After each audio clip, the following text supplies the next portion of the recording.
the opportunity as it relates to our energy, construction, and utility sector here in Greater Sacramento. So before we launch into the data, I want to give you some quick definitions.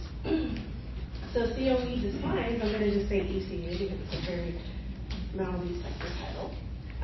The ECU sector is defined with a set of 75 distinct industry codes and 113 distinct occupations.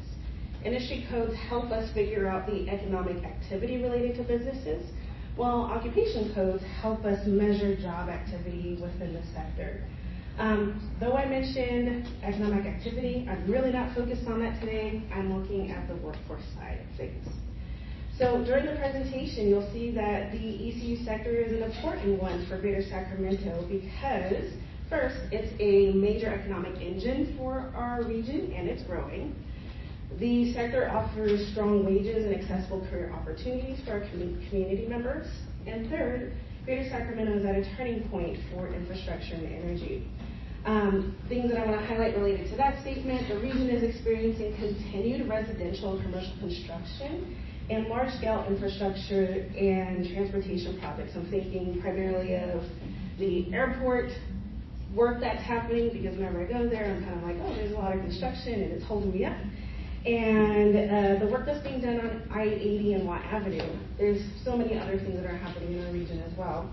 Along with that comes the expansion and maintenance of utilities and the potential for growth in clean energy, solar, and related jobs. Next slide, please. So, just a quick walkthrough of where we're headed in my presentation so you know what I'm going to be talking about. I'm going to give you an overview of what the sector looks like in general. We'll talk about top occupations within the sector. I'll give you some highlights from the job postings analysis. And I'm going to highlight existing community college pathways that align to the occupations within the sector. I'll close with some thoughts about the sector overall. Next slide, please. So first, about the Centers of Excellence. The COEs are the labor market research partner for the California Community College system. Our goal is to provide neutral regional data to the community colleges to support the development of their programs, career education programs, and their decision-making processes. Though we operate statewide, we focus on regional labor markets, meaning the data you're going to see in my presentation is specific to Greater Sacramento. Next slide, please. COE looks at data from multiple sources, including industries, occupations, wages, skills, credentials, employers, to answer practical questions like what is the job outlook for students, which jobs pay a living wage, what skills and credentials are needed for individuals to land into a particular job, and where are there opportunities for career mobility. Our data is routinely used to support, like I mentioned before, new program development and modifications to existing programs within the community college space. And our data is also used to support grant applications by showing an understanding of regional labor market demand.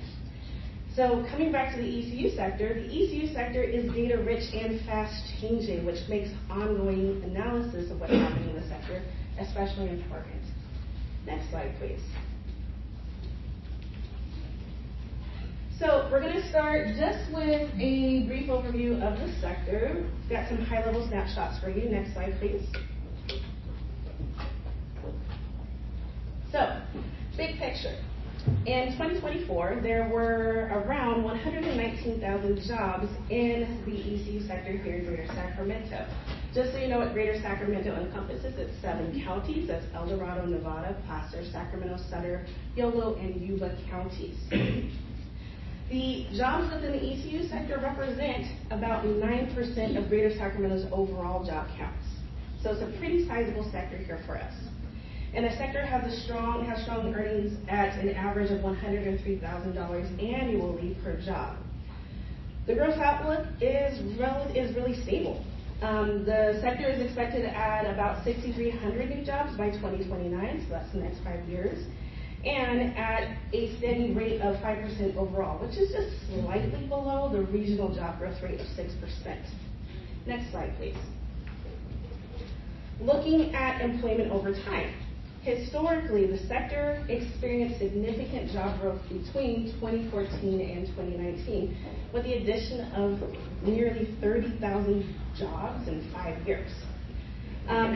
Just so you know, that was really driven by 4 or 5 subsectors in particular that included specialty trade contractors, utilities, construction of buildings, and heavy and civil engineering construction. Then, during the pandemic, job loss was minimal, and the sector rebounded relatively quickly, then continued to grow. This can be attributed to several factors. First, construction was deemed as an essential activity during the pandemic, which kept employers and workers busy, and it kept the industry from shutting down. Then, boost to labor productivity and increased housing demand during this period contributed to a surge in residential construction. And we also had federal investments in areas such as energy, transportation, and industrial development. Looking forward, the sector is poised to continue to experience job growth, though at a much conservative rate of about 5% over the next 5 years. Next slide, please. So this chart shows the projected job growth over the next 5 years across the sector, organized by subsector. I named about 4 of those earlier, but all of them are listed here. What I want to emphasize from this slide is, 1, the tallest columns you see up here are specialty trade contractors. That's the largest subsector here in Greater Sacramento, with more than 65,000 jobs in 2024. And it also happens to have the most projected job growth, adding nearly 3,300 jobs over the next 5 years. The other thing I want to emphasize is that utilities and heavy and civil engineering subsectors are high growth areas with faster than average projected job growth over the next 5 years. So overall, what I can say about this sector is that it's expected to experience long-term upward trajectory, even if there happen to be short-term fluctuations in our labor markets. Next slide, please. So what this shows here is the occupational makeup of the ECU sector. So jobs are predominantly concentrated in one major category, construction and extraction. That should not be a surprise to anybody here, okay? Those sets of jobs tend to dominate the employment opportunities within the sector. And that includes roles such as carpenters, electricians, construction laborers, and these are all predominantly the skilled trades. Management, business, and technical roles also play a significant role in the sector, especially when it comes to construction management and business operations. Next slide, please.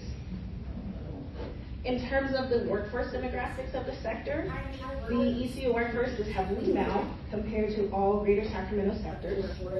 Prime age workers between the ages of 25 and 54 make up the majority of the workforce at 68%, while workers within retirement age closely mirror what's happening in our region. And then the racial and ethnic composition differs from the Greater Sacramento labor force. Workers in the ECU sector tend to be white or Hispanic and Latino. Now, the reason I provide this data right here is you can use it to answer questions related to equity and access. You can ask questions such as who is currently employed and where might outreach or pathway development matter most. I share this data because I believe that understanding who currently works within a sector helps us think about who could work in it.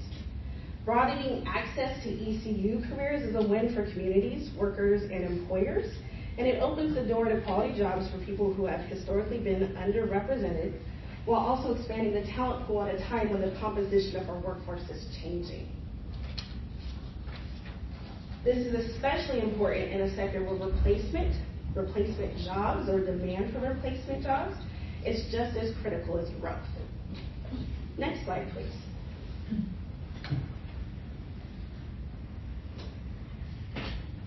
So in this next section, we're going to take a look at top occupations within the sector. When I say top occupations, I mean occupations that have high levels of employment, are projected to grow, and they pay a living wage. In the community college space, we primarily pay attention to middle skill occupations. Those are occupations or jobs that typically require more training and education than a high school diploma, but less than a 4-year degree. This includes occupations that typically require apprenticeship, which tend to represent a bulk of the employment opportunities in the ECU sector. Next slide, please. So these next two slides, they're very tiny, I know that. You will have access to these slides later. Show the high demand, high opening, or high job opening roles with two slightly different lenses. This first slide is looking at construction or skilled construction trades. And then the next slide is looking at installation, maintenance, and repair occupations. I focus on these occupations in particular because they have a high level of employment concentration within the sector itself, though the data might encompass all greater Sacramento sectors, okay? So occupations, what I want you to notice is that occupations requiring apprenticeships are featured heavily in these tables. Those are the occupations marked with an A at the end, and it includes occupations such as carpenters, electricians, plumbers, as well as construction supervisors on this list. Next slide, please. This list focuses on those top middle skill occupations related to installation, maintenance, and repair roles within the sector. HVAC technician leads at the top of the list with over 3,700 jobs in the region and 300 annual job openings. So these top middle skill occupations pay above the living wage of $21.17 per hour at the entry level. They feature apprenticeship-heavy career pathways, especially among the skilled construction trade jobs. And there are often clear career mobility ladders for workers in these roles within the sector. Next slide, please. Now, I want to contrast those two lists with this one up here, which I titled Other Key Occupations, because it didn't have a better title that came to me at that point in time. But what I want to say about these roles here is that they are high demand, but they tend to offer lower wages, so they're below the living wage for our sub-region or region, and the wages are highlighted in yellow up here. Or they are considered to be below middle skill. Those are occupations marked with a B in this list. When I say below middle skill, it means that those occupations tend to have lower education and training requirements. Now, there's one point I want to make here, because usually people are like, what do you mean by below middle skill? What do you mean by low skill occupations? I actually don't really mean low skill as in there's no skill. I want to be clear that these occupations are not less than or less valuable than the others. They are essential jobs within the sector. But they're separated out here not because they lack importance, but because they play a different role in our workforce system.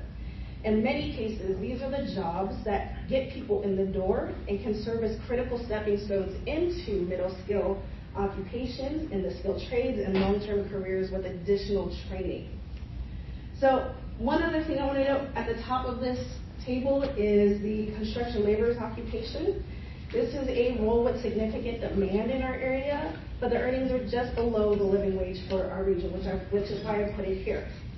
I've marked this role with an A and an asterisk next to it because while an apprenticeship is not required for individuals in this role, there is one that is offered in the Bay Area, and it connects to the Laborers International Union of North America. Next slide, please. So this portion of my presentation, we're going to go into job postings analysis. It's just going to be a high-level look, and I'll encourage you to take a closer look again at the slides once you get them, because they really are just lists. The data in this section came from job advertisements posted online between February 1st of 2025 and January 31st of this year. Now, job postings data is different from labor market information in that it reflects what employers are asking for right now. It tells us who is actively hiring or actively potentially trying to hire, what occupations employers are trying to fill right now, what skills, certifications, and related experiences are needed for individuals to step into those roles, and so on. Now, postings are a real-time signal of employer need, whereas labor market information, the data that I shared in the slides before, the section before this one, tells us what the overall workforce looks like. I'm sharing job postings data because it helps to catch emerging skills or changes in hiring activity. But there's also limitations to job postings. That's what I want to acknowledge here.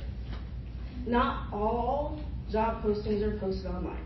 This is capturing what is posted online, and we know that especially in this sector, there's a lot of different mechanisms for people to get hired, oftentimes by word of mouth or through your connections and so on. That is not represented here, just what's online. Other things to be aware of is that some postings are duplicates, which my software does a really good job at minimizing duplications. Or they are never filled. Have we heard about ghost jobs or ghost things like that, right? Okay. So in a high hiring volume doesn't always match workforce size. But together with labor market information, job postings give us a fuller picture of what's happening in the labor market. Next slide, please. So, high level again. So looking at the ECU sector, I ran this just by putting in the industry codes related to the ECU sector, and I found nearly 13,000 unique postings online within the last year. The postings were spread across nearly 1,800 employers. Now, most of the postings I looked at came from 3 subsectors. The first bar in that chart is professional, scientific, and technical services related to the ECU sector. Does anyone know what that is? It's predominantly architectural and engineering services related to ECU. Okay. The next one is specialty trade contractors, and then the construction of buildings. The next few slides are going to highlight the most common employers or the companies that happen to have the most job postings related to each of these subsectors up here, with the exception of the last 2, as well as the occupations that they were looking for when they were posting those job advertisements online, and then the skills that showed up in those job postings. Next slide, please. So again, like I said, it's a list. You'll have access to this after the presentation. But what this shows right here, the top 10 companies that have the most online job postings, and it is sorted out by ECU subsectors. So we've got engineering and architectural services, specialty trade contractors, construction of buildings, heavy and civil engineering, construction, and utilities. Things that I want to highlight from here is, one, the list includes major regional employers from both the public and private sector. And then what I also want to point out to you is in the utility subsector, there's a wide variety of companies that are featured there that include companies that are associated with solar, such as Novus Home. They come up in the job postings because of their financing for solar systems. Freedom Forever and Legacy Power, which are solar panel installation companies. And then traditional electricity and gas providers such as PG&E, SMUD, and Liberty Utilities in South Lake. Next slide, please. So here we have occupations with the most online job advertisements, again, by subsector. Again, you'll have access to these lists because I realize that it's very tiny print and hard to focus on. But what I want to call your attention to is the fact that I highlighted 3 key occupations that showed up across all of the subsectors. Those were civil engineers, project management specialists, and construction managers. Next slide. This shows the top 10 specialized skills that were the most desired skills. They were mentioned the most in the job postings for each of the subsectors. The skills, specialized skills, of course, vary by subsector because it really is dependent on who is being hired within subsector and what the work is that they're doing. But there again is a pattern. Similar to occupations, some skills showed up repeatedly across the subsectors, and those skills were project management, construction, and subcontracting. Next slide, please. Now, certain transferable skills are highly valued across the entire ECU sector. These are the skills that showed up most often, regardless of the subsector, in ECU job postings. They included skills such as communication, management, leadership, problem solving, being detail-oriented, and so on. Not only do these skills represent an alignment opportunity, but they happen to be skills that community colleges already teach, including outside of ECU labeled programs. Next slide, please.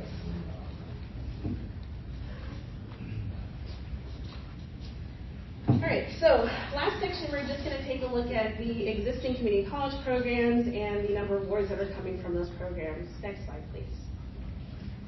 The intent here is to provide a brief overview of the ECU-related programs across the community colleges located here in the greater Sacramento subregion. Again, tiny print, you'll have access to these. I know it can be hard to see. Greater Sacramento has 8 community colleges, including the 4 that are here in Los Rios. There's also Sierra, Lake Tahoe, Woodland, and Yuba in our region.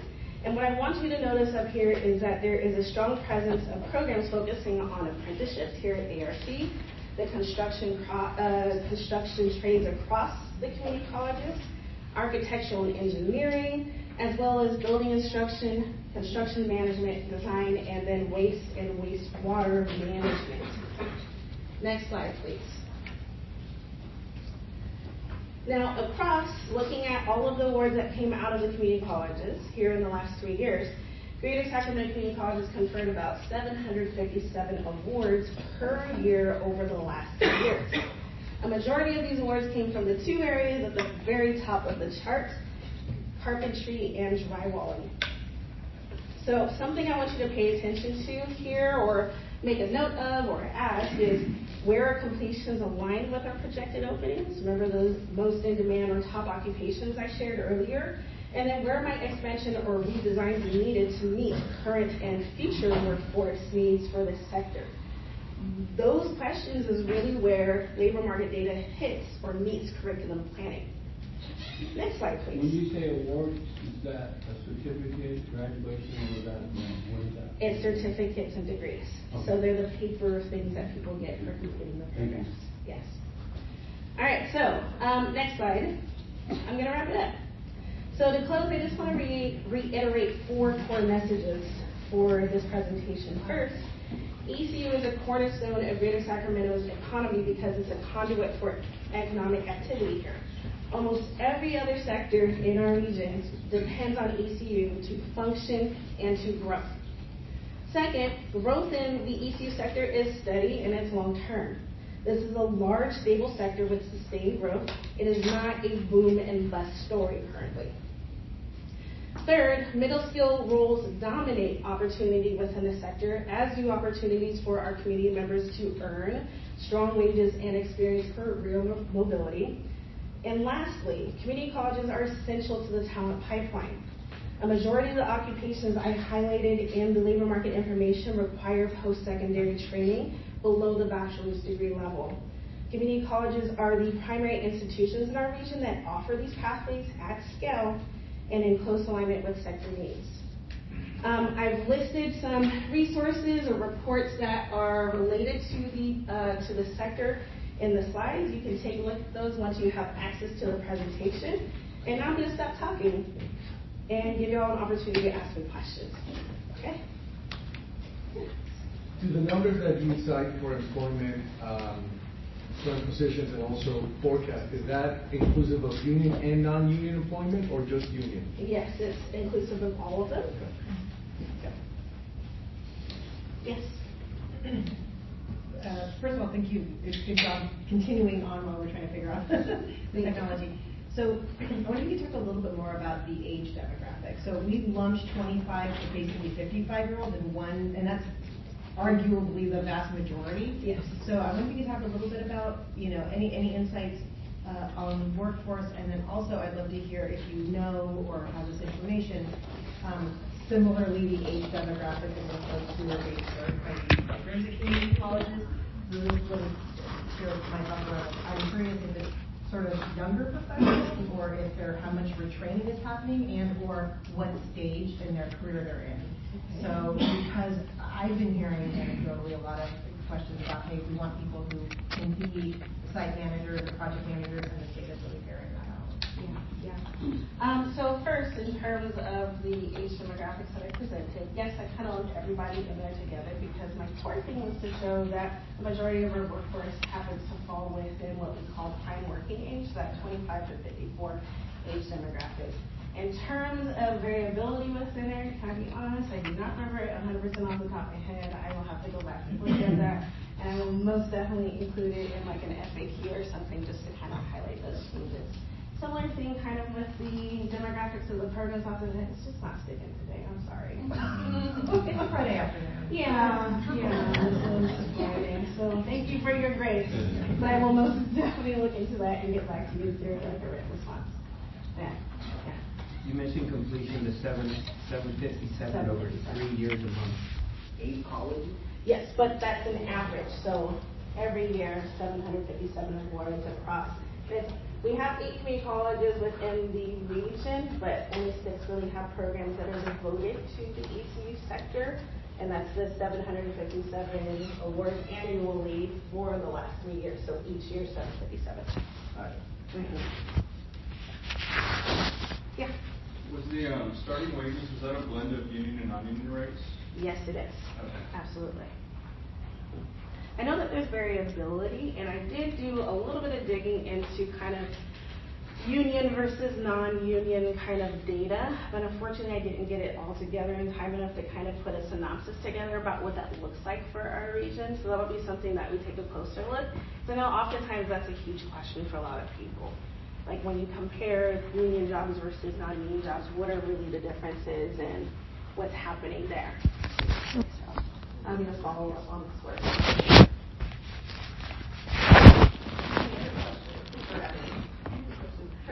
I know this includes utilities, and I know it looks like the programs are really focused specifically on construction related. Yes. And I'm thinking about mechatronics. Yes. And then we have a lot of those students are hired into utilities. Yes. So most definitely an area of need for the community college to kind of look at expanding into. Another way that some of the mechatronics programs are captured are a little bit in advanced manufacturing, depending on the top codes and stuff like that. So I looked at the ones that are exclusively aligned to the ECU sector, but there might be some crossover coming from advanced manufacturing into the space too. But from previous work, I do know that utilities is one of those underserved areas in our region. We don't have very many training pathways in the community college space devoted to utility type careers, and that's an opportunity of growth for us. So. Any other questions for Ebony? Can I ask a question? Always. All right. Are there any occupations or programs that stood out most to you or you're most interested in exploring further?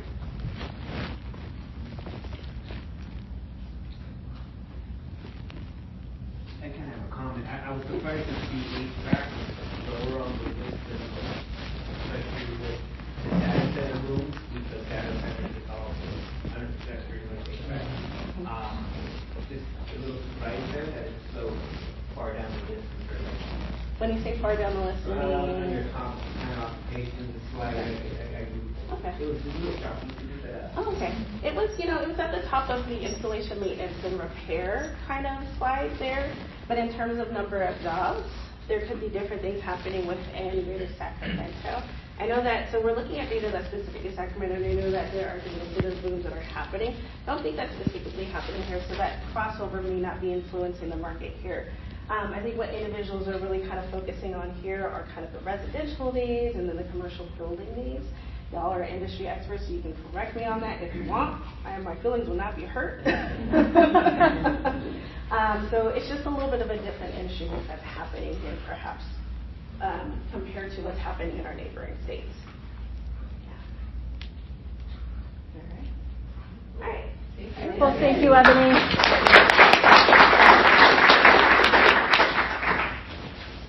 And I do want to say thank you to Ebony because that was not fun to deal with our technical issues, and you do it bravely. So thank you so much for your patience with us. And thank you to everyone in the room. I know that wasn't a fun moment to hear the reverberations of it all. D'Angelo, if you could skip to the next slide for me. And this is Ebony providing a little bit more of her data. So when you get that slide deck, you will see a little bit more of some of the information that she was providing and where that came from and everything. With that, we're going to bring up our next speaker of the day, and that is Hannah from the Sacramento Council Area of Government. She is a planner for them. We are working with her on the Green Means Go project. It's been a really fun project for us to explore with them, exploring the greater 8-county region along with SACOG and seeing where all of those next new green energy jobs are going to be coming from and where they're going to be going. And I am not necessarily the expert on that, so I'm going to go ahead and hand it over to Hannah so she can talk about it. I don't think our clicker's working yet, but we'll work on that. Okay. Perfect. Hello, everyone. My name is Hannah Trudin. I'm the grant coordinator for Green Means Go at SACOG, and I'm going to talk about how this program came to be, what we're trying to solve, and why this matters. First, next slide, please. Sorry, what's our next slide? First, I felt it important to introduce SACOG, or the Sacramento Area Council of Governments.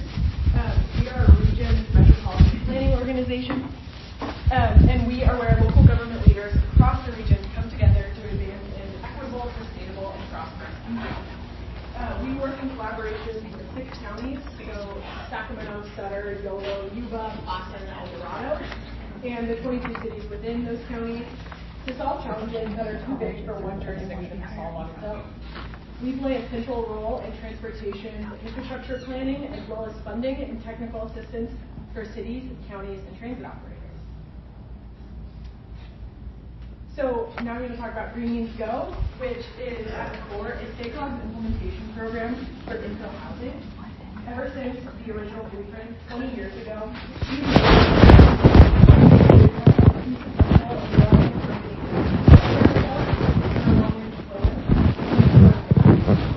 in our previous long-range plan that was adopted, when you break down how the definition gets done and things like that, you remain eligible for transportation dollars. The majority of an increase in public costs, both of which are really about shrinking the distances overall between destinations through more efficient and cost-effective. And it's not just the targets for air goals, prosperity goals, and our equity goals. So much is hinging on realizing priorities to grow in key infill areas from transit stations to suburban commercial corridors to rural main streets.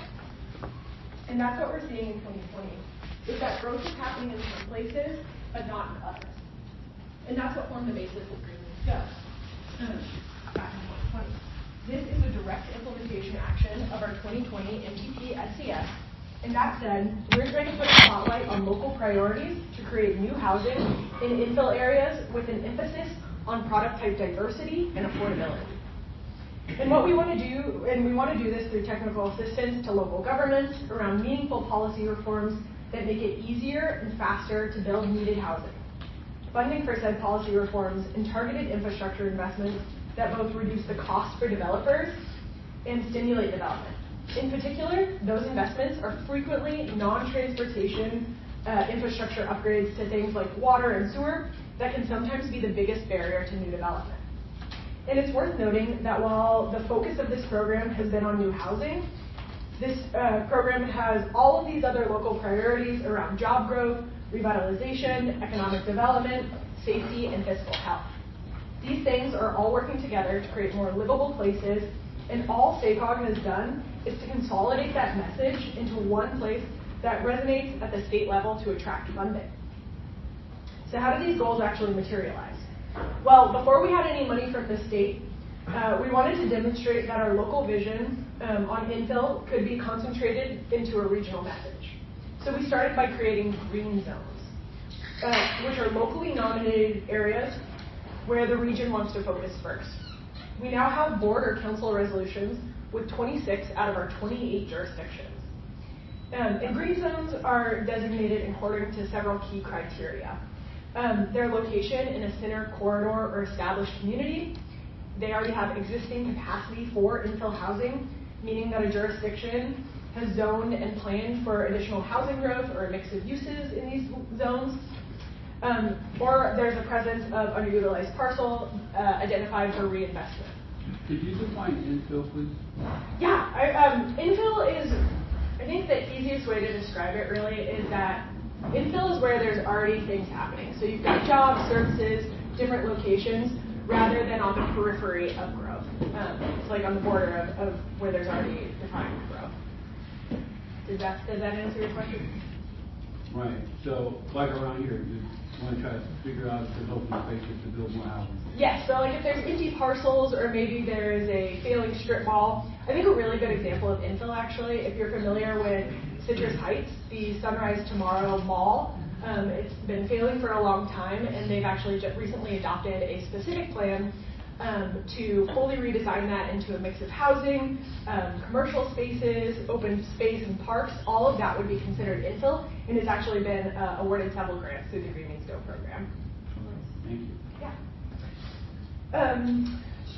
Okay, so a presence of underutilized parcels identified for reinvestment. These areas are located near transit, employment centers, and essential services that encourage reduced vehicle miles traveled and facilitates the potential for shorter commutes or shifts to walking, biking, or public transit. Importantly, green zones also incorporate equity measures, aiming to enhance both racial and economic equity within the community. We also got support from key local organizations like unions, the Chamber of Commerce, realtors, our friends here at Valley Vision, as well as some statewide organizations. And we made the case to the legislature that local governments are all rowing in the same direction across the region, and we need the state's help to make this happen. And all of this hard work and advocacy paid off with over $60 million in funding for this program that otherwise would not have happened. First with the Regional Early Action Planning Grants, and then the Early Activation Grants, but then with federal Reconnecting Communities. These grants that we have are then sub-allocated down to the local level for planning and infrastructure in the green zones that I spoke about earlier. This has resulted in 76 projects around the region. And this has been a really successful program so far in bringing people together towards a common goal. So the point of this program is delivering infill housing with an emphasis on product type and affordability. So let's take a look at how we're doing on some of those numbers. Looking first at the 15-year trends on total regional housing production, we have finalized our 2024 permit numbers, and they look fantastic, with a steady increase since the Great Financial Crisis. In fact, we are actually overachieving our annual housing growth that we have in the 2025 blueprint, which I should pause real fast and mention is our long-range regional transportation plan that has associated land use components. So for the first 5 years of the plan, which is not something that seemed likely when we were leading up to adopting the plan. Looking now at the attached housing products, which are anything from a townhome to a duplex to an apartment building, and we have seen even greater increases. In fact, this is the highest attached total we have seen since collecting this data back in 2001. However, even with this banner year, we are still slightly below the ambitious target we set for ourselves in the 2025 blueprint.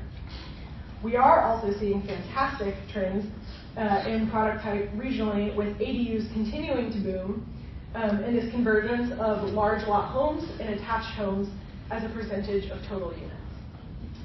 Getting specifically at the locally adopted green zones, where Green Means Go has been focusing its investment and technical assistance, this is maybe where we've seen the biggest progress in the shortest amount of time. Quick water break. Thank you. Whereas total housing permits are at 50% in 5 years, housing in green zones is up over 300%. Connecting back to the product type question, over 3/4 of those 3,400 permits in 2024 were attached housing units. In fact, 2/3 of all new attached housing in the region was in green zones in 2024. So we are really seeing a phenomenal story here, where green zones are driving a substantial increase in our attached infill housing over the last few years. Now, of course, we can't say this is all because of Green Means Go, but I think clearly there's something very right happening in this area, and this program, Green Means Go, is because of it. There's part of it. And so that's where you come in. Green Means Go is facilitating a pipeline of projects tied to jurisdictions, adopted green zones, where there will be steady work in building the bones of infill, meaning the underground infrastructure, like water, sewer, stormwater, broadband, etc. This infrastructure is critical for future housing construction to actually come to fruition. This means stable local jobs so that you, the people learning and apprenticing in the region, are able to stay here and continue your careers. A major goal for us is to retain our region's local talent, and to do that, we need to be building in order to create those jobs. Trades are essential to Green Means Go. More infill housing means more construction work. More local work means more stable employment and stronger apprenticeship opportunities. And more housing near jobs means workers can stay and thrive in the region. A strong workforce results in more competitive and a resilient local economy, and the cycle continues, because if you have a strong economy, you have more investment and more construction. And so with that, I'll open it up for any questions. Yes? Assuming this is coming from grants, then all the work that's being provided on there, all the jobs are at prevailing wage? I believe so. A lot of those finer details are handled at the jurisdiction level, but I would say for the most part, yes. I'll back up on what your question was. So a lot of the grant funding specifically REAP is for planning, so like setting the groundwork for this so that this work can happen. So REAP would not result necessarily specifically in construction jobs. The idea is that it would streamline and make it faster for those construction jobs to happen. That being said, the point I wanted to make was that between the SEQA reform, SEQA streamlining that passed last year, and the anticipated housing bond, which we expect to have hopefully on the ballot this year, there is hopefully going to be more money, and that housing bond money it'd probably be a bond for $10 million, $10 billion with a B billion dollars over a period of time, and that funding would work out prevailing wages. So with the SEQA, that's falling under AB 2011, which is the multi-unit set. So that would be prevailing wage. So the 76 projects that you have currently going, I would assume those are prevailing wage? I believe for the capital projects, for the ones that do have construction components, that is correct, yes. So we're looking for a living wage. Because I agree with you, to bring the community in, to stay in their community, live in their community, and work in the community. It works for everybody, but that only happens with a prevailing wage. Any other questions for Hannah? All right, well, thank you so much. Thank you.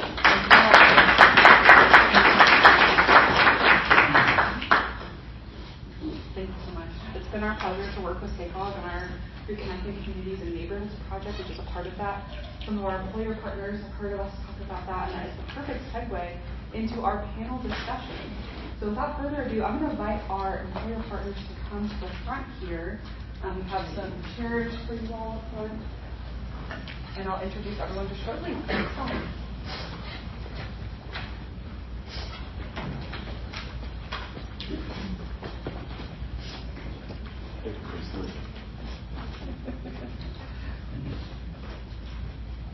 Somebody wants first here.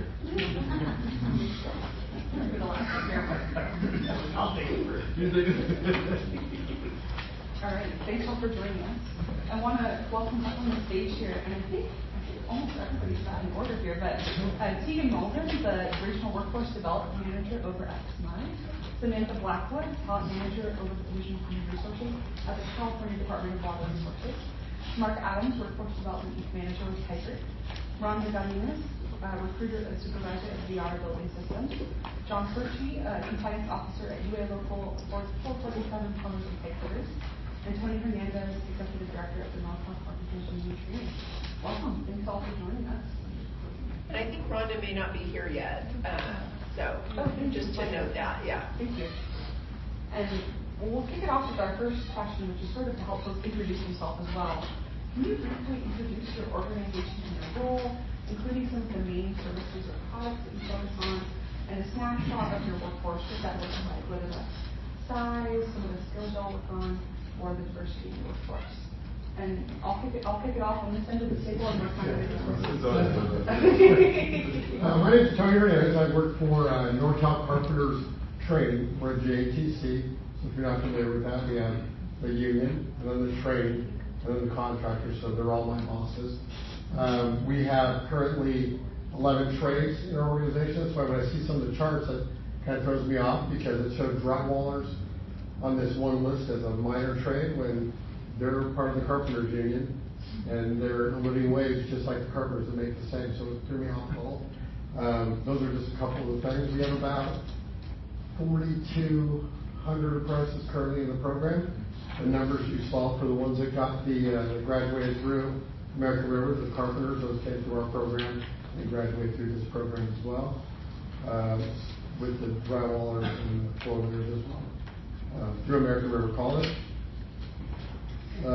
We are active with the Erica Grant. If you're not familiar with the Erica Grant, it's a fantastic grant that helps out our students for child care and such for underserved communities and the female population that we have. I think that's about it. That's in a nutshell what we do or what I am. Shows that? Yes, you kick it off. There you go. Good afternoon. I'm Mark Adams. I'm the workforce manager at Taggart Construction.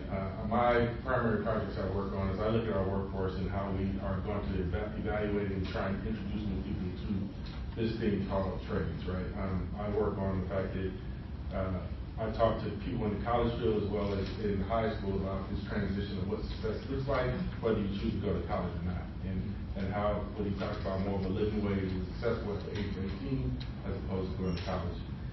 We are roughly about 3,500. I support Tiger family of companies, which includes our ready-mix department, our aggregates, our materials, our line services, our heavy civil, and our union affiliates in our organization. Just the key skills we're looking for is patience, people willing to show up on work on time, and who wants to put in a good hard day's worth of work. And one of the things that we've been working on consistently is understanding this mindset of what it is for this new generation of workers to come in, and how, as we sit in this role as leaders, how are we managing them to success, right? And so I look at that from the aspect that we're baby boomers, Gen X in one spot, and then we have millennial and Gen Z in a spot, and we're leading these organizations, we need to understand how to manage this new generation that is coming in.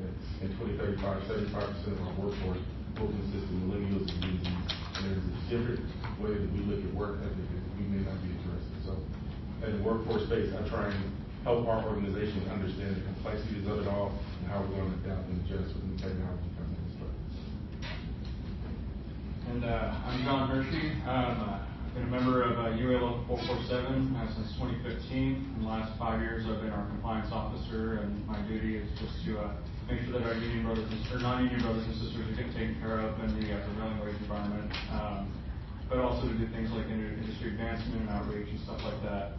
And so our union, UA Local 447, we represent plumbers, pipe fitters, HVAC and refrigeration installers and technicians. And I guess a good way to explain that, and kind of to get to the question that you raised earlier about data centers, is a lot of what our trade does. I mean, me as a pipe fitter, is about moving heat around, usually through a heat transfer fluid like water. Refrigeration and HVAC also does that, but with the refrigerant dissolved in oil and stuff like that. And facilities of an industrial scale like a data center might actually be more of a hybrid system or more heavily reliant on hydronics and the use of water for heating and cooling, specifically cooling, whereas the HVAC component might be just for the servicing of a chiller or for the measurement systems along the system that would be installed by somebody like me, a pipe fitter and not an HVAC technician. And then a plumber, pretty straightforward. It's domestic water, shares with pipe fitters for medical gas installation and also the removal of waste or rainwater from a site or a building. And so our workforce, so we represent the 6 local counties, Amador, Yolo, Nevada, Placer, and Sacramento. I'm not forgetting anybody, Colorado. And there's about 1,800 of us, of which 350 are apprentices. And in terms of demographics or diversity, I think what Ebony had put up there with in terms of like the regional demographics, the Venn diagram is basically a circle. Though we are actively trying to increase, our share of members that are not of Caucasian heritage, and also increasing our recruitment of women. There's a lot of different reasons why, people might not want to join or see it, especially amongst women. It might not be the most appealing or attractive industry, considering, sort of the stigma or the stereotypes of the construction industry. But since I joined, I mean, every cohort in the last 5 or 6 years now has at least 2 to 3 women apprentices entering in our membership, and we're hoping to see that grow along with using tools like the grant to help support our women and male fellow members. Hello, I'm Samantha Blackwood. I'm the talent manager for the California Department of Water Resources. And so, as a state department, we are responsible for providing water to 2/3 of Californians, that's roughly 27 million people, as well as 750,000 acres of farmland. Not only that, we also generate electricity, so we're a big part of that green energy portfolio. And so what we focus on primarily is how we are going to deliver water and provide energy to California, right, as one of the largest providers of both water and energy. And so composition of our department, about 25% of our workforce are what we consider crafts and trades. And that encompasses a lot of different occupational areas, electricians, mechanics, operators, we've got control system technicians, I mean, you name it, we probably have it. And so we encounter all of the same issues as the other panel members said, how are we going to recruit people into these fields? what kind of demographics are we looking at with age profiles, with underrepresented communities, are we accurately representing women in our workforce, especially when it comes to crafts and trades. I can tell you historically we've done pretty good, so I'm feeling great about that. And then how do we keep people in from, recruit to develop to upskill and to retain? And so I can tell you at the state level, the hardest challenge that we have right now is recruit. Once we get folks into crafts and trades, we have no problem developing them. We have incredibly robust training programs. We have no problem retaining them. We have very competitive wages and benefits. But getting folks to go into this career type is incredibly challenging, especially at the state level. We operate over 700 miles throughout California, from Northern California down to Southern California, and a lot of our locations are in remote geographic locations. And so we just cannot really entice folks to go work in these remote geographic locations. And so that's something that we're looking at when we look at pipeline development for talent acquisition. And Tegan Mauldin, I lead SMUD, the Regional Workforce Development Team. SMUD is the electric provider in Sacramento region. And while we are an employer of about 2,300 folks representing 15 apprenticeships, my team's role is really to support people getting into training and job opportunities, not at SMUD, but that support the work that we're doing.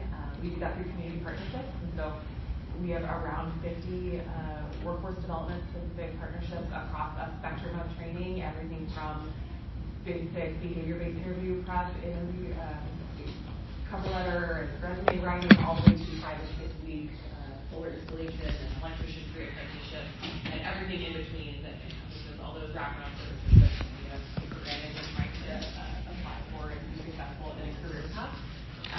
SMUD has very aggressive zero carbon goals, as you already know, and in order for us to electrify every building, home, and residence vehicle in the region, we need a workforce of people in the community who can do that work, and we want to ensure that access to that training and these good jobs in the trades are accessible to all of our customers. So that's what we're focused on, and we're excited to share about that work and the work we're doing at SMUD. And you also teed me up very nicely for our next question. We talked about this a little bit today about the evolution of the workforce, next generation. So as the workforce evolves, how are you thinking about recruitment and retention, particularly for some of those either hard to fill or emerging roles? Are retirements or an aging workforce creating gaps for you all? And to fill those gaps, what obstacles do new candidates typically face when they're hiring? And let's see, maybe I'll toss it back to you, Tegan, and work our way down. And after this, I'll popcorn to keep it real interesting for y'all. Yeah, I would just briefly say that electricians is one area specifically that we're with a heightened focus on.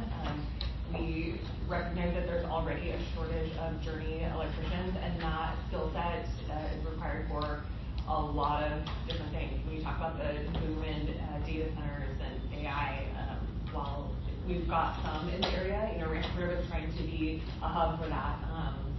Advanced manufacturing, any kind of construction needs that electrician skill set, and the IBEW is predicting and needing throughout the state 81,000 new electricians every year for the next 10 years. And we're still battling this idea that skilled trades are not a desirable career path when it comes to high school students and their parents. So part of our strategy is to build relationships with these CTE programs, and are out talking to students, and they get so excited and they're ready to go and sign up, and the parents are like, great, as soon as you get your college degree, then you can pursue this.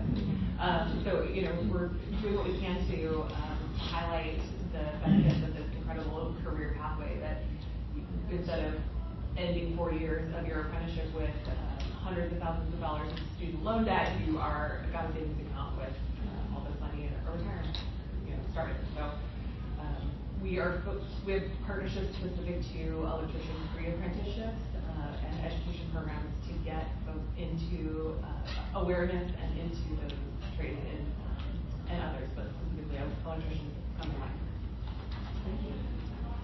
Yeah, and so at the state level, we're looking at, and thank you so much for saying pre-apprenticeship. Historically, apprenticeship was entry level into crafts and trades. But what we're finding out now is we have to get to the workforce even before that point. And so state hiring is not an easy process. You know, this is where everybody should laugh at it. Yeah, oh yeah, you know. We know as well, we're well aware, and so pre-apprenticeships is really where we're focusing right now. We're trying to get into high schools and middle schools to make crafts and trades look like appealing, you know, occupational areas to pursue. Especially when it comes to state level, we're talking about public utilities, which is very niche. This is not something that, I mean, we'll get a lot of folks with general crafts and trades experience, but water pumping at the level that we do, at the scale and scope that we do, major civil infrastructure projects, the State Water Project being one of the largest civil infrastructure projects in all of North America, and then pair with that energy generation at the megawatt level, whew, that's really hard to get folks who are going to even have touched that at all in their apprenticeship programs. So we're really looking at doing pre-apprenticeship programs at this point.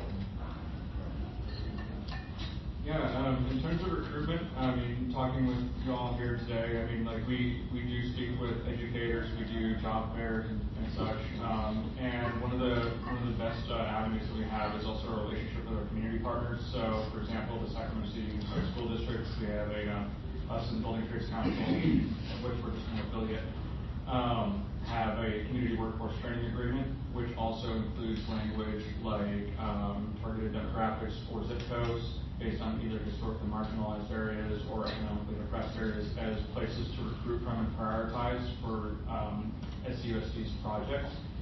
This is a great way to sort of make up some sort of historical errors or aberrations, and also to create a pipeline. And one of the cooler parts of that is that at Rosemont High School, there's the ECD, Engineering, Construction, and Design program, of which they do like a signing day thing, and this is probably the coolest thing I've ever seen, where, you know, as they're graduating high school, contractors come in and the students get up there and they get to be like athletes, being like, you know, I want to join 447, I want to join IBEW, or whoever, right? And it's a moment for them to like kind of showcase what they've done and learned throughout high school, and then, you know, these kids are also pretty much ready from the get-go to get into the trade. And in terms of retention, I don't think we really have that issue. I mean, for our apprentices starting at almost $27 an hour, the 5-year apprenticeship, there's a raise of about $3 an hour every 6 months for that 5 years, and then there's usually an annual raise based on negotiated contracts with contractors. And so most people don't want to give that up because it turns into some decent income. And let's see. In terms of like retirement and like filling like the gaps or replacing retiring workers, like again, that's not an issue. We're replacing retirees at a rate of about 3 to 4 to 1. And so our membership, you know, like the average apprentice is in their mid to late 20s, and they've got a 30-year career ahead of them. And so long as the market continues where it's at, considering a lot of things, gotta be careful. You know, we're looking at, you know, continually growing and also making sure that also our retirees are taken care of as part of the deal that we offer as a union. And in terms of obstacles, I think one of the big things is, you know, especially if you're coming out of high school and you haven't really worked before, or you've only worked in the service sector, is not really understanding like how important it is to be at work on time, and also to take your apprenticeship seriously, because when you're out of high school, you think, I don't want to go to school anymore, right? But, you know, it's core to what we do, right? You know, sometimes we almost prefer people who have no background in construction, because, you know, it's like tabula rasa. We get to imprint all of our skills on you the way we want you to do it. Without going on too much longer, it's, you know, it's really getting them to understand, show up on time, you know, don't be hungover, under the influence of anything. I mean, not that it's a recurring problem, but like, you know, stereotypes of construction trades, right? And, you know, like taking things seriously and getting along with the coworkers. But that's through our pains. I think we're looking at workforce and recruitment from a different landscape. I like to coin the term new talent, because we can't necessarily say D and I, so I just call it new talent. Right? It's the mindset that our construction industry is primarily Hispanic and Caucasian men. And so when you look at that number, if you look at the percentages, they're outweighing the amount of people introduced into the field, right? And so there is this concept that there is talent that is just never even knew about what construction can do for them. And so how do you expose them to this industry to provide this prevailing wage, but also give them the skill sets to understand what it's like to work in, right?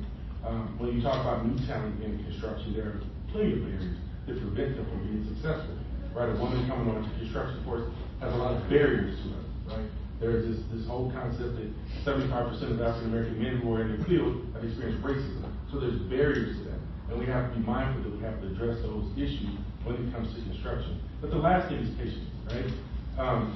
If you're Gen X and you love, we come from an era of delayed gratification, right? I was watching something today and said, when I watch TV, the TV show went off in a cliffhanger, and I had to wait a whole week to watch it, right?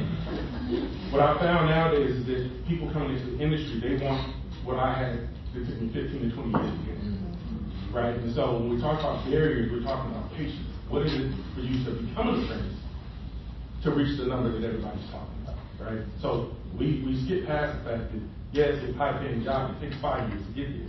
It's the same thing as going to college. And so I'm always trying to push that point that we need to address that more when we're talking about the barriers, because we have to teach this patience. So when we talk about talking high school and middle school, I'm like, no, let's look at this from a team. We need to start talking third grade. Because the skill sets that we're trying to impart in them, the mindset that we need to impart in them has to stop. When you stop thinking you can fly, you're not supposed to anymore. Right? Your imaginary friends disappear, and at that right old age, you start to actually think about what I want to do. That's known. If you ever thought about becoming a teacher, right around the third grade is when kids start saying, what do I want to be in life? I want to be a doctor, I want to be a lawyer, I want to be a teacher, right? And so my thing is, we have to go back to life purpose and start talking about what it is to be in this industry that we know is going to be here. We have enough technology coming along that's taking advantage of all the things that we have grown up to appreciate. And so I just say, as our workforce evolves, we're at a talent cliff. We're not in a talent gap. We're in a talent cliff. All this institutional knowledge that we have is about to go away. We're not capturing it. And so I think from a retention standpoint, you have to teach patience. You have to help people understand why you can't flip-flop from jobs in 3 to 5 years. But unfortunately, in this new era, we have to lead and actually understand that. I'm sitting here thinking, you guys should take the opposite of what everyone's saying. Just kind of, there's always this saying that they talk about this workforce that we're going to need, and we don't have this workforce. And on the union side, I think I can speak for most of the unions, we don't have that need. I have 2,500 people that are waiting to get in my program today. I'll give you all a date, by the way, that this is for you since you showed up. April 1st. That's when I purged the system on the carpenter side. And all the people that have been waiting will be removed from the list, and anyone signs up on April 1st becomes number 1. Now, we pull off that list. We have over 2,500 people on that list right now. We pull them off as the work is needed. So that way we can maintain, we want a working workforce of apprenticeship. A person who comes into apprenticeship and they don't have a job, they're not going to be there and we're not going to retain them. They need to be able to work, feed their families, pay their bills, don't stop. So we bring these things in as the market needs it. Career apprenticeships, all over that. I love it. The biggest problem for the reason women are not in the trade is because of me. It's me. It's the dads that are my age that weren't telling their daughters to do this. You know, my daughter looked back, she's 26 now, and she asked me, she went to Arizona, got a degree, went to Berkeley, got her master's, she works at Stanford for $74,000 a year. I said, why didn't you put me in the trades? She says, I could have been a millwright, which would help you with your water problems. I could have been a millwright. I love turbines. I love these things. Why didn't you put me in there? Yeah, son, you would. And I had to really sit back and think about that. It was me. It was because it was a stigma of my generation that said, girls go to college, boys go to work.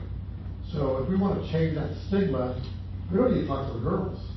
We need to talk to dads. And let dad know it's okay to do this. And it's a good education. And, it started with, political, when, hey, all children are going to go to college. And then all of a sudden that was the push. Everyone's going to go to college. I've got news for you. I am all for that. So when you join our trades, you do go to college. American River, thank you in the back. Because when my students graduate after 4 years and they take a couple other classes, they have an AS degree. So they haven't stopped college. I'm not going to say it's either this or this. I'm going to bring them both in. That's going to increase our demographic of people that want to join the trade by talking to the parents and letting them know the stigma's gone. That stops. Okay? It's a good trade. We got to learn how to work with, each other. I think that happens no matter what. But we do need how to work with each other. Work is where we're at right now. That's the bottom line. The bottom line is we need more work.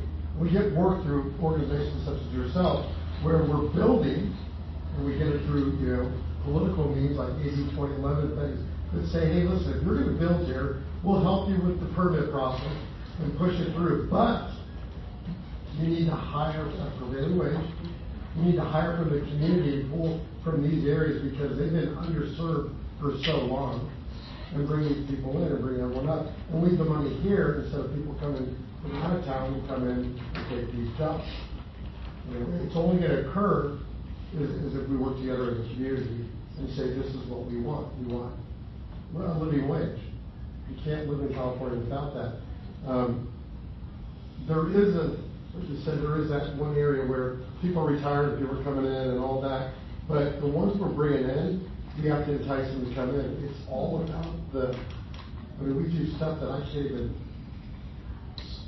wet concrete scanning. I have a dog that runs around the school and it scans the things and does BIM modeling, and I don't know any of this stuff. And it's incredible. You have robots that lay out walls. The students that are coming in, they're used to doing all this toggling, and they're great for it, so we teach that stuff. Mechatronics, we do that with our millwrights, so they learn about the optical side of that. So we're moving the technology into the trades. We're not scared of AI. We're going to embrace all this stuff. So that way the carpenters, plumbers, and all the building trades, we're doing it. We don't want to just give it up. We're always going to need that person behind it. So I don't know if that even answered anything, but I got it off my chest. Well, at the very least, I'm going to talk to you a little bit about those dog jobs, because that's what future career path. Between that and getting involved at the elementary school level, I think we need to read about the builders but so we've talked a bit about the future, and I want to do a little bit of a deeper dive.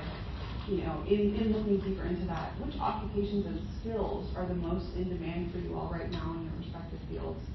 Do you see some of these needs evolving with technology, policy changes, sustainability, and efforts to broaden access to those? I know, Tony, you touched on that a little bit, but I'll start in the middle of the group now with you, John, and I think maybe pick Mark next and let folks popcorn after that. Okay, so there's two things that are probably the most in demand, at least for the UA nationwide. That's welders, and welding not just in the sense of like I can do stick welding on some carbon steel plate, but seeing it from a holistic perspective, which we show everybody like basically the initial basics of welding.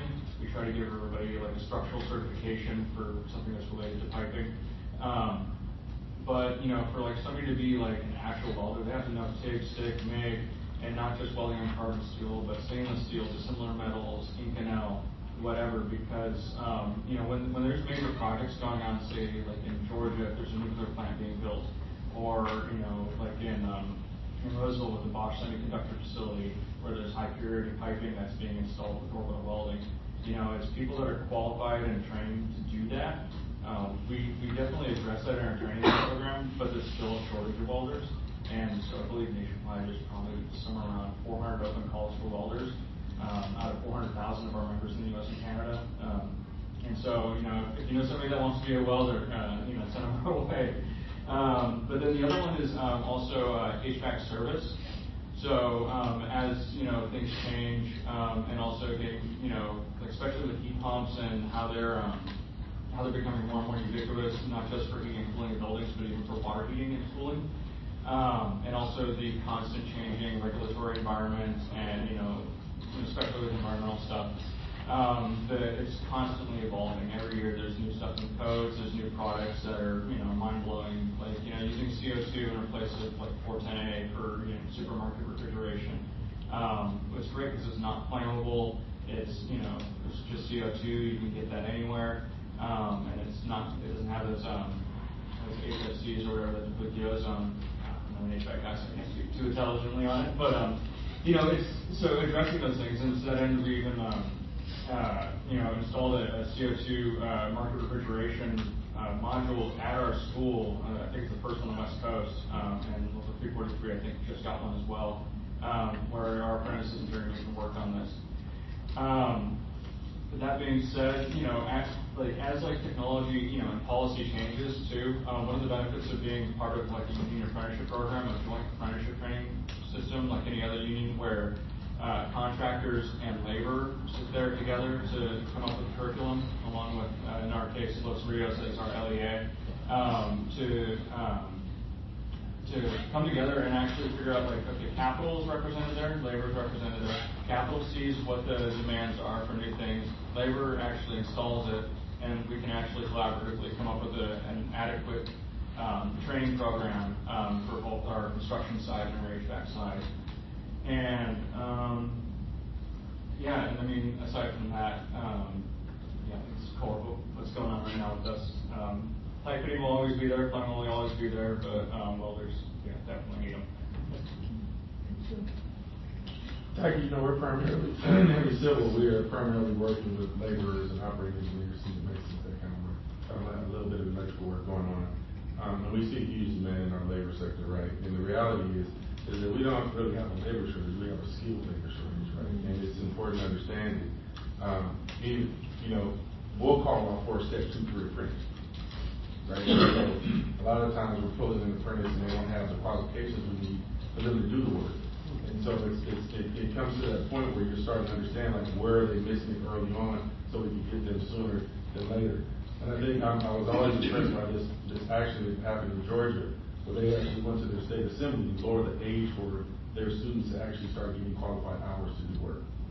Right? And so it's other mindsets you're thinking that we're trying to get step 2 and 3 apprentice in a job, but we're asking them to start at 18. We're trying to get it sooner than later. And like I said, we're at a point now where we have schools like Capital College Career Academy that are trying to institute those programs, but they can't get the qualified apprentices to actually come out and be a step 2 or step 3. Right? And so then when you start looking at the type of work we're doing pipe gas line installations for PG&E. We have these OQ qualifications. It costs $34,000 for a laborer to actually qualify to do that type of work. And so we're needing that, and we're trying to get it, but we have to train to it, but contract to it, right?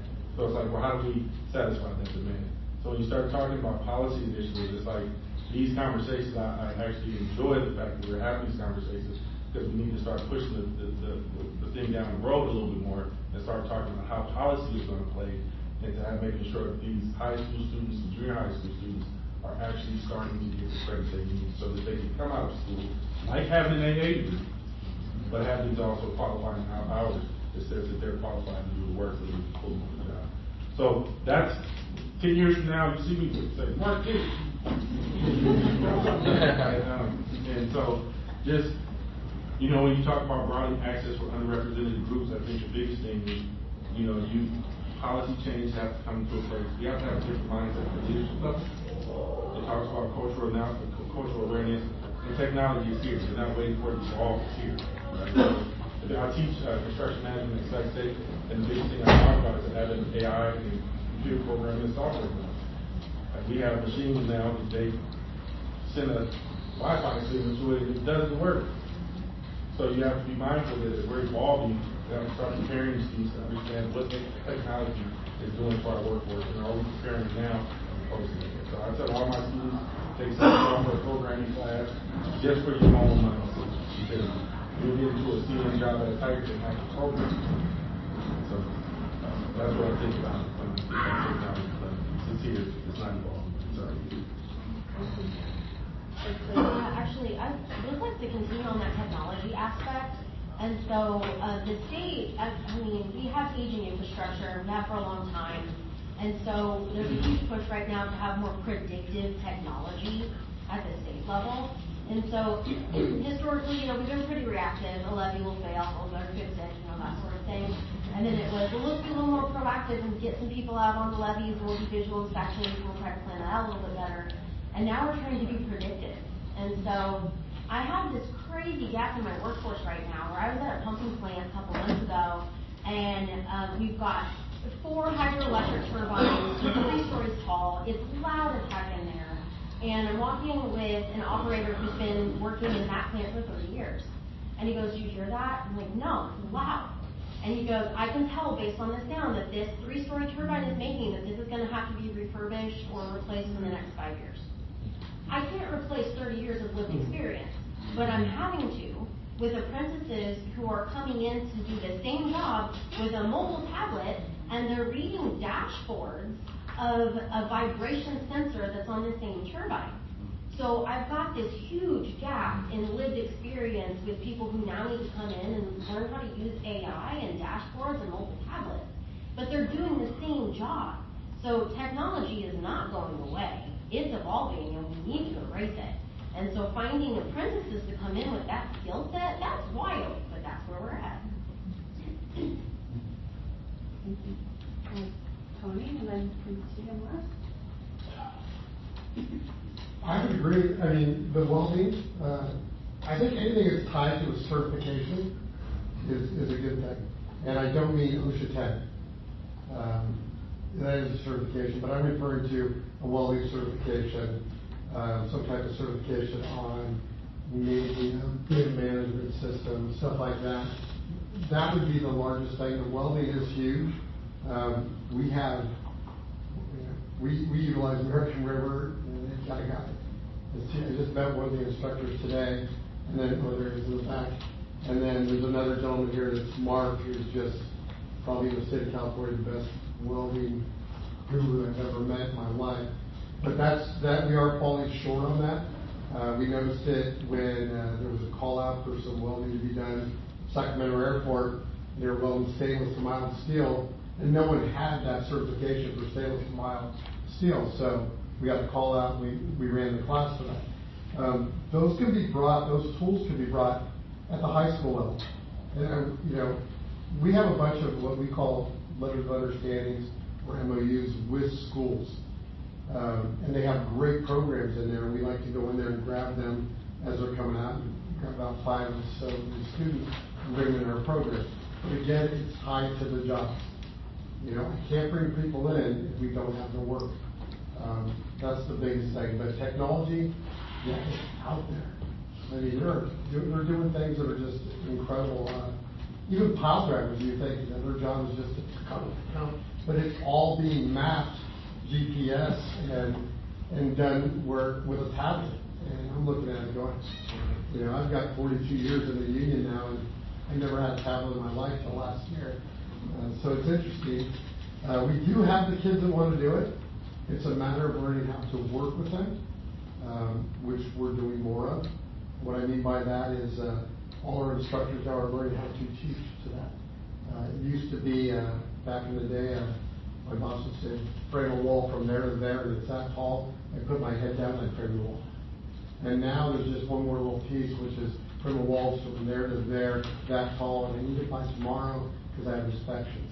They need to know the why. So we as instructors, we need to learn to teach the why versus just to teach. The why is very important in this generation, which is okay. I'm learning that. But I'm going to say certifications. I'm going to agree on that. That's the biggest pitfall we're having, is certify people in certain things to do the actual work.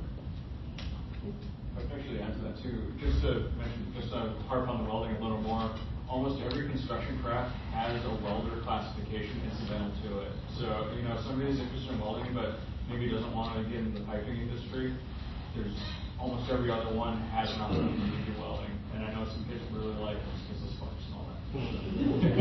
That's a great crossover craft for multiple crafts. Yeah. Operating engineers, pipe fitters, iron welders, sheet metal. That's a good craft. Tegan?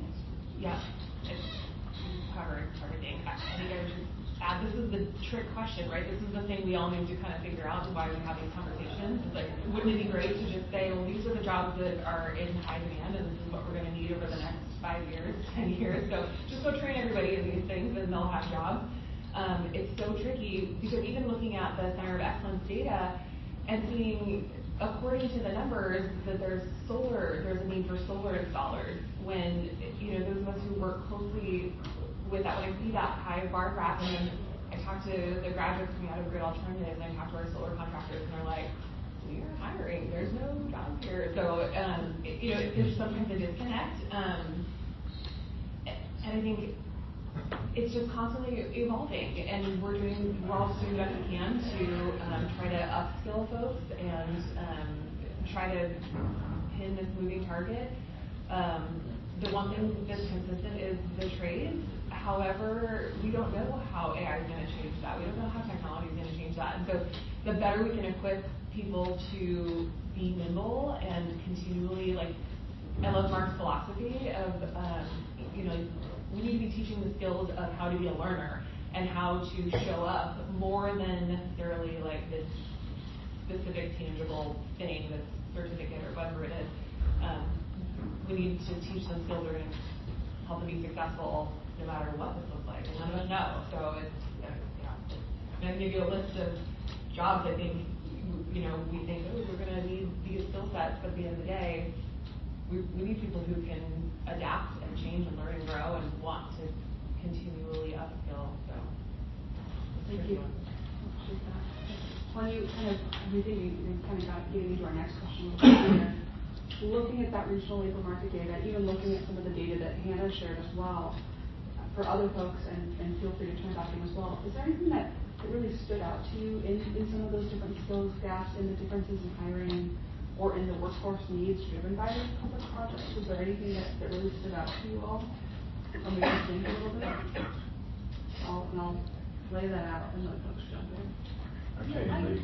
Yeah, go ahead. I came late. Okay, well, something that was actually super fascinating for me, which I think I take for granted, is that at the state level, there are no barriers to construction, and we don't have to find funding for it, and we don't have to worry about prevailing wage because our workforce is union.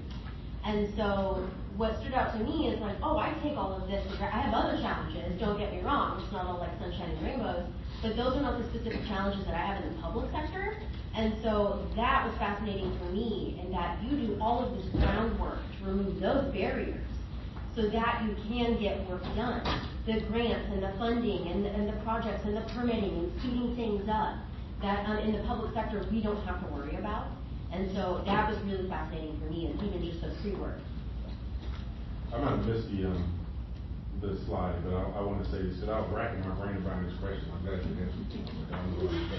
But I was talking to Michael Blair with people working together this week, and we were talking about something, and I want to address the trend. It says, what is the skill gap to go out? We're just lacking soft skills. I led a whole conversation with a bunch of contractors, industry partners, and everybody went around the room and said, we're lacking soft skills and wraparound services in this industry, right? And it goes to the point that people don't know how to show up to work, they don't know how to dress for work, they don't know how to talk to work, they don't know how to manage their finances, they don't know what it is to put in a full day's worth of work. The 4 qualities of work integrity: show up on time, be willing to work past the week, be willing to work in uncomfortable conditions, and be coachable. That's it. That's all we have. We'll teach you the rest. Using your hands and stuff, we'll teach you that. But that's a challenge, to say the past 8 weeks. That is interesting, right? And so when we talk about the trends, the challenges we're facing, it's that part. That we're trying to say, what is those soft skills, and where they lost it? What happened? What part? Like you said, we raised our kids, and we're like, I got some soft kids, right? But I do. So it's that part that we're trying to identify. The biggest thing that I'm talking about in workforce development, I'm working with Leah, and we're trying to do this training academy. But the biggest thing that we're talking about is how do we introduce these wraparound soft skills that make people show up to work and understand that they have to crawl before they walk. If we could get them to understand that whole philosophy, then we might be on to something. But everybody wants to run. They full on sprint. I need all the money. I can go job. And they forgot that we've been doing this for 30, 20, just that big. But it's that whole concept of what does that look like? So soft skills are a big thing that we're trying to address. That's what, everything that I'm doing in my project, talking about this soft skills. To your point of people wanting things right away too and not being patient, I mean, according to Goldenstone data recently, with the unemployment rate so low, there's more people looking for jobs than there are jobs. And, there's a generation of folks entering the workforce pipeline who don't want to tailor a resume for the job application. They don't want to put in the effort. We're seeing they just want everything easy and immediate and click that LinkedIn apply button and submit the same stuff, and it's going to take more effort and work to get a job in the first place. So to your point, how do we set people up for success, to set those expectations to go, same. I got soft kids too. I'm like, go get a job. I don't care if you're 17. Like, you need to be out, but they can't get to Arby's jobs anymore because it's systemic, but I like the soft skills, that's true. Another one that's needed, and if you have this program, give me your card and we'll talk. We need fiscal accountability or financial literacy classes. These students that come in after 4 years and they're clearing $150K a year, and the first thing they do is buy a brand new F-250 lifted truck, and they have these bills and stuff. Financial literacy is something that is lacking in the trades. We teach them how to get the money, but then we don't teach them how to hang on to the money. I got a 1999 F-350, so I learned, but my wife taught me that. When I first read this question, though, because they sent us the questions earlier, so I was preparing a whole different route. And it talked about union versus non-union. And it talked about, in my opinion, whether they're union or non-union, they're still workers. I want to make sure I have no animosity towards a non-union worker. They're just trying to provide for their family. I do have animosity towards anyone who takes advantage of that. And that's why I like to see these things come in where there's a living wage tied into everything that we're doing, regardless of whether they're union or non-union. I'd love them all to be union. I think the training's better, but it's just my story. But I want to make sure I just emphasize that it's not I'm against this whole workforce. No, I'm not. I'm against people taking advantage of the workforce. But soft skills, I'm on 100%. Show up on time. It's real simple. Get up in the morning, go to work. You can't train that.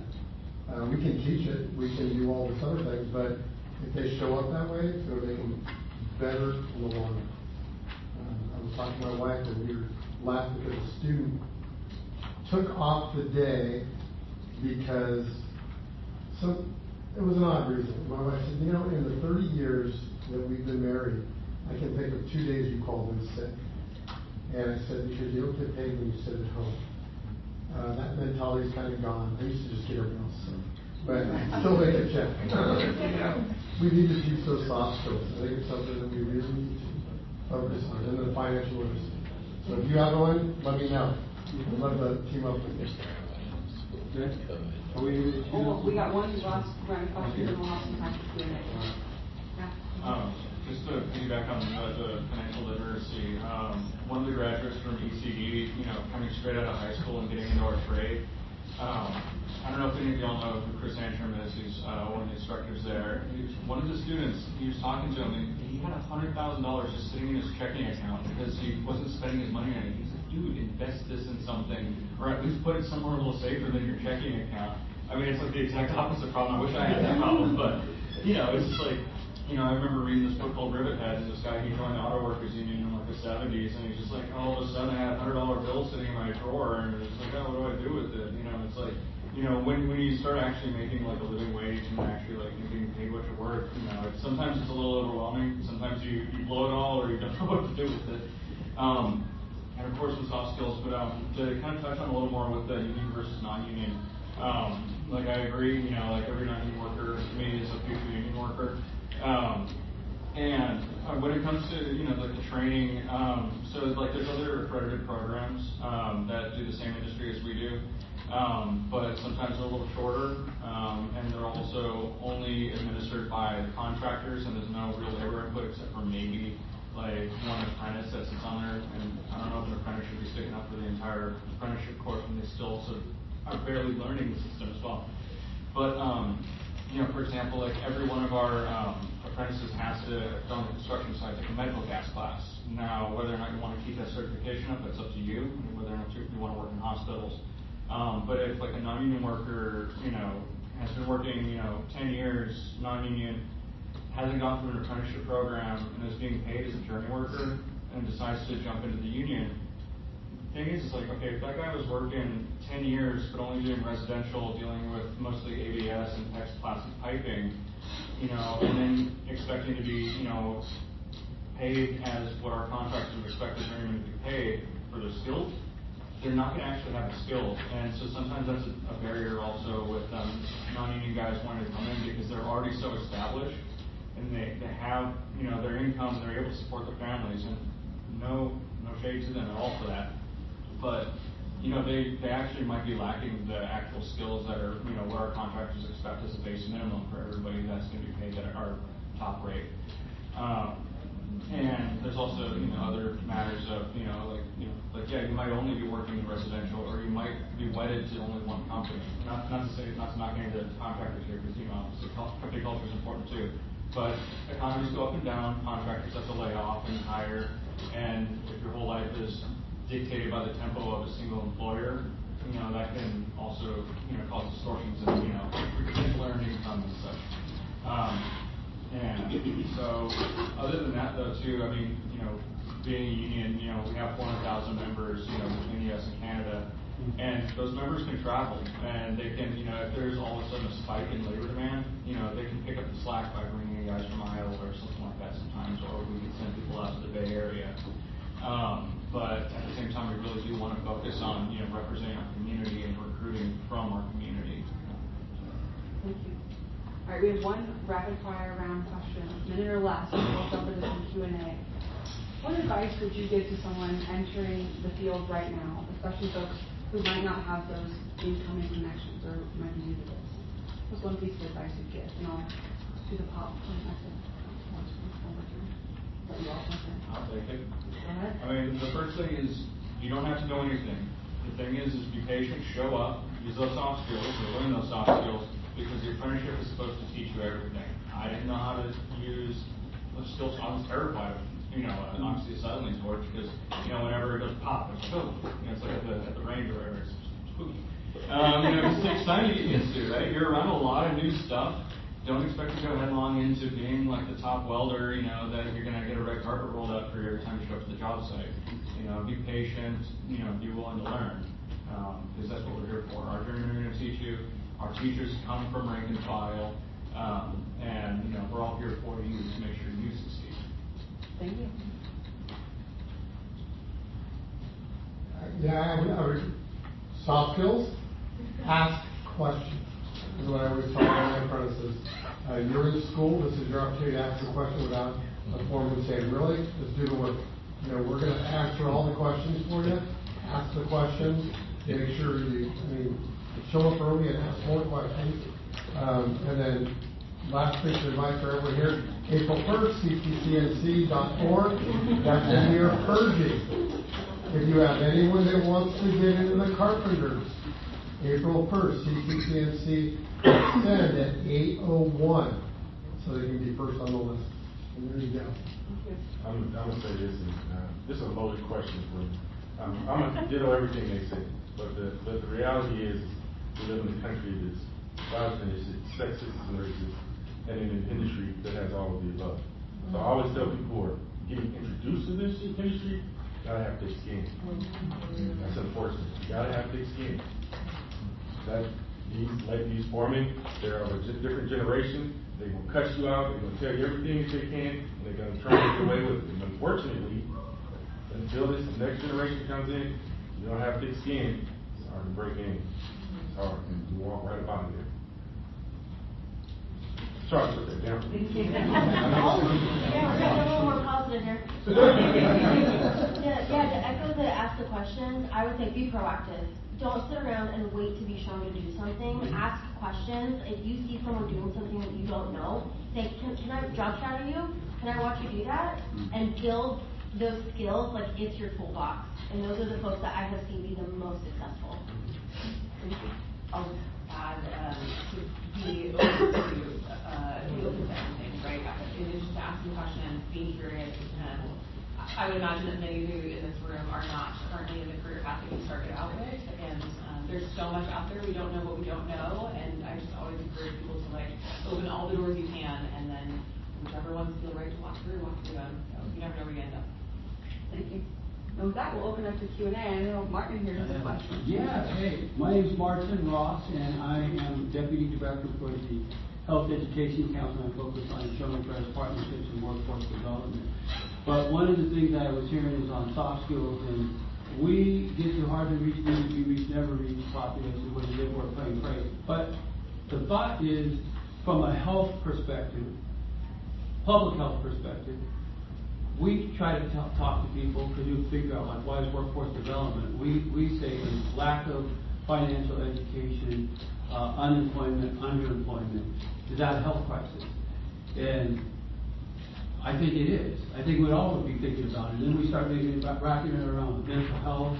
We think about justice of all individuals. We think of all those things that are interconnected. And so one of the things that we're doing, we begin to launch off into apprenticeships and peer support specialists and teaching economic well-being. But we do like checkup from the neck up. So all the training that we do when we're entering into pre-apprentice or introductions, we hit, conflict resolution, we go through money management, we go through all these things in hopes that not only working with the employer or with the employee, but with the employer, that way can be able to get an idea of who this new employee is and what we're dealing with. So I wanted to kind of throw that out, but also put that out within your own program development, that those are some of these obstacles, in working on housing, but you can embed it. And we do that on an everyday basis. And so that's all I wanted to say. I saw their hands raised. Yeah, just on the topic of soft skills, because I think every employer panel I've ever been to has expressed the need for soft skills, which is fair. And I'm curious what role you see as an employer that you have in helping to teach these soft skills to students. It seems like if you have a new technology that you need to teach, you can easily partner with a college and make that class happen. So I'm just curious what role an employer could play, what role an educational institution could play in really helping to get some of these soft skills that you're asking for. Yeah. Oh, no, please. This is where we need to be offering internships and on-the-job training so that we can give people exposure to that experience early on. I mean, we even have high school internships at SMUD during the summertime where it's a real rude awakening for some of these kids that have never had to show up and get dressed in a professional attire. And we're really rigorous about what your expectations are. And so I think every employer should offer some kind of student learning opportunity for exactly that purpose, and be very upfront about what we're, be direct and help these people be successful by having those difficult conversations and setting their expectations. Not to sound harsh, but also discipline is an important thing. With our apprenticeship program, a lot of people want to join it. It's a high-income career. And if you don't take that seriously, if you're no-call, no-showing on the job site or the training program, you got two chances in front of the executive board before, you're removed. And you might be able to apply again later, but, you're in a very privileged position, being in this program, and you got to take it seriously. And so usually one warning is enough, but sometimes there is a disciplinary way to sort of teach them soft skills too. Yeah. If I could just say mentorship, that's huge for us. So we always say your supervisor make sure that you do your job well, and your mentor make sure that what was that checkup from the neck up? Yes. So your mentor is there to keep you accountable, and your supervisor is there to make sure that you're doing a good job. And so we really promote mentorship. I just said this, in our internship program, we actually offer professional development. It's mandated that they attend professional development seminars, and they're paid for it. So we're like, you're on this internship, we're taking 1 hour, 2 hours a week. You actually sit in front of somebody and go over your resume and financial funding, financial, because we know it's needed down the line. So we have our high school programs. I get Christian Ray students from Catholic College Career Academy. They come and sit in our office. They have to go through professional development before they talk to Thank you. Yeah, Becky Lenders with Teamwork IB Training and Facilitation. And I'm wondering if, as calling it soft skills, makes it soft, right? Like the hard skills, you need to know how to do this. But the soft skills, like how to deal with conflict in the workplace, how to communicate, what is your body language saying. I think we undersell the importance of that, and even, all the way back to high school. So I wonder, where would that live if we were able to create something around mindset, motivation, morale? Would that live within a company, within the union structure, or would it be an external thing that people would say, you're going to this, and then create that environment where they're also learning from each other? I'm just curious where that would live. Yeah, in our training program, we have our standards of excellence, that call for these things like showing up on time, being dedicated to your work, not being distracted, treating your fellow members and the customer and the public at large while you're on duty with respect and, being presentable and such.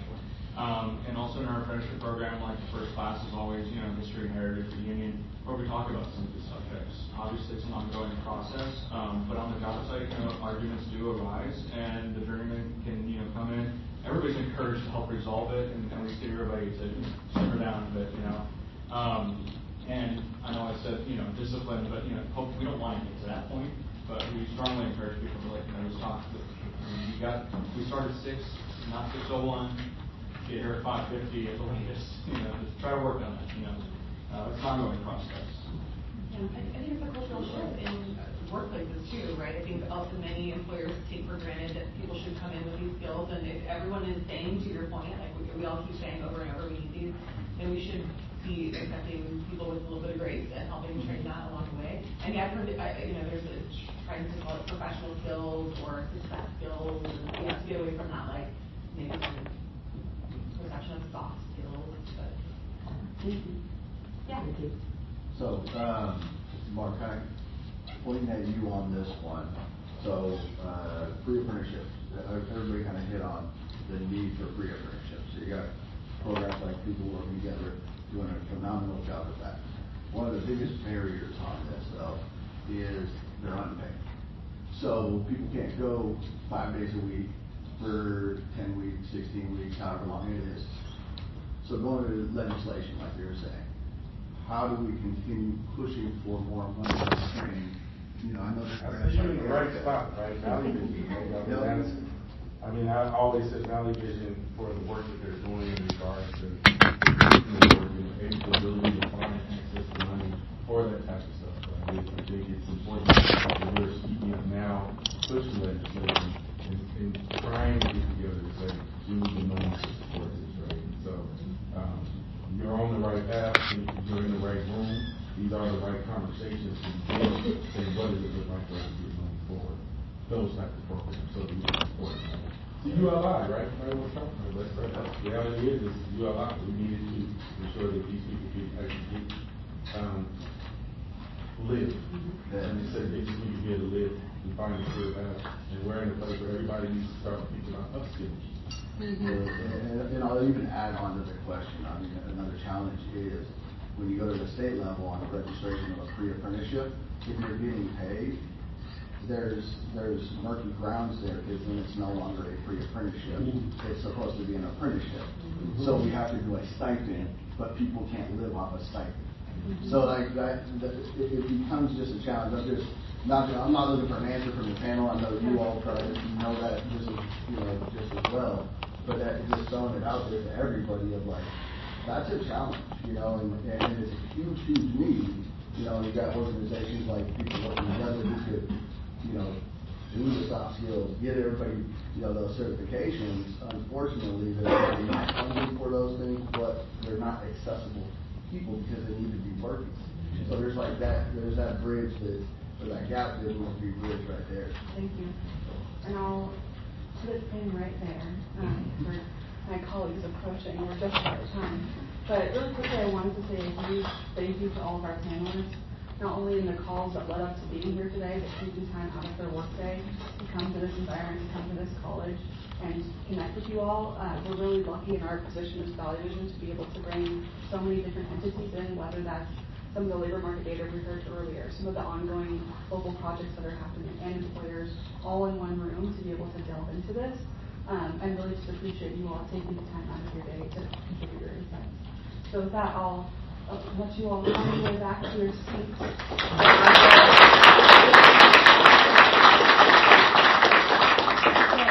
And thanks, folks. I know we had some additional questions, so maybe the panelists will let you approach them after. All right, I'm going to quickly bust through a couple of things, but we're very excited to get you guys on the tour. I just want to bring up Handshake at Los Rios. It is a great platform. It's a modern platform to connect to Los Rios students as employers. You are able to use this platform to directly connect to campuses worldwide, or nationwide, I should say. You're directly connecting to promote your jobs and also to promote yourself to students to get yourself in front of them.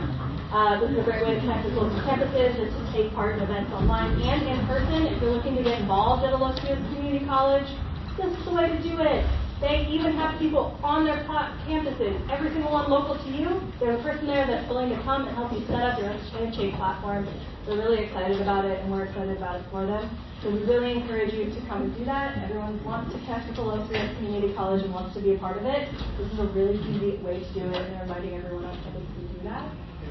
That said, we're asking for you to maybe scan this code, tell us how we did, let us know about the audio issues. Maybe you have a good recommendation for a new camera system. We'd love to hear about that. So anything along those lines, please scan it. We really do read all of them, I promise. I'm the one going through and we go, yay! Or like, oh, let's work on that thing. So please make sure that we're letting them know. And then I'm going to pass it back to our ARC member in the back, Anastasia, if you want to raise your hand back there. She's going to be leading our wonderful tour of the CTE building. It's a brand new space. It's right here. We can see it from our space. SMUD was a part of this, so we're really excited to feature it. It's going to be an amazing building. It's really cool in there. I got to do a tour earlier this month. It was awesome, so I encourage you guys all to go over there. And also, we have so much Chipotle. So if anybody wants to bring a bowl home, if you're like, you know what, I don't want to eat dinner tonight, please, we have bowls, we have Chipotle, do all of that. We're really excited to see you guys at the tour. Again, Anastasia is in the back of the room, she'll be leading there. So if you're interested in the tour, connect here to Anastasia, and we'll be here at the table for you. So you can do the tour, come back, and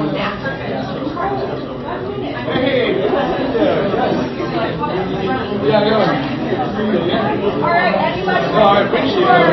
We're hanging out for these.